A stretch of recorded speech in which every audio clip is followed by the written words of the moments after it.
A redução de impostos sobre alguns setores surtiu efeito no Brasil. No caso da indústria automobilística, por exemplo, fez as empresas baterem recordes de vendas e ajudou o país a sair mais cedo da crise. Mas a medida também fez com que o governo perdesse a arrecadação. Por isso, muita gente se questionou se a redução da carga tributária é uma medida viável no longo prazo. Para falar sobre esse assunto, a Exame TV convidou o professor Richard Bird. Ele é professor da Universidade de Toronto, é especialista na relação entre impostos e desenvolvimento e veio ao Brasil para participar de um congresso sobre tributação organizado pela Faculdade de Direito da Fundação Getúlio Vargas. Veja a seguir a entrevista. So, Professor, during the crisis, the global crisis we saw recently, many countries used fiscal stimulus as a strategy to balance the effects of the crisis. Do you think it's a good strategy? Should countries use this tool? Well, I think it was a good strategy when it was done in a number of countries, the United States, my own country, most of Europe. I actually edited an edition of a magazine where we looked at the experience in 18 countries. We found that almost every country had done some fiscal stimulus. So that makes sense. It was a pretty classic move.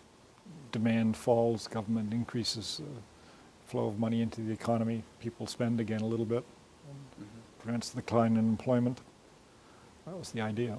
But you mentioned that in general this kind of fiscal stimulus isn't good, right? So what was the difference in this situation? Well, it's that there had been a fall. I mean, normally if countries, and I don't have to tell a Brazilian this, but normally if countries just throw more money into the economy, you get inflation.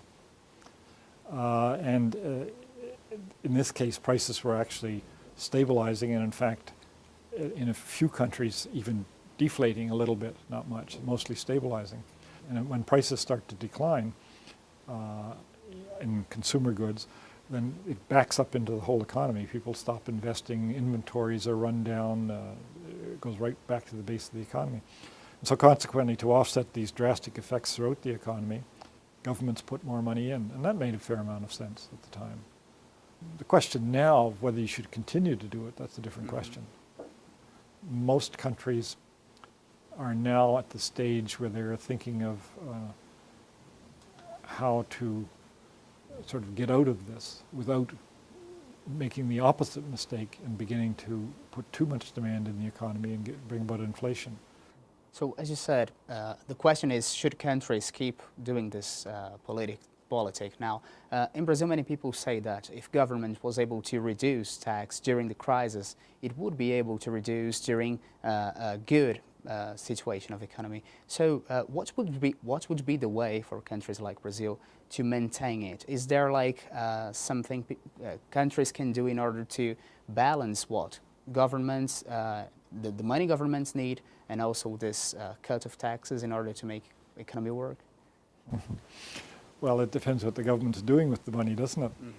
I mean, you can't look at one side of the budget. You have to look at both sides of the budget, both the spending and the taxes, and you have to also look at it in the context of what's going on in the rest of the economy.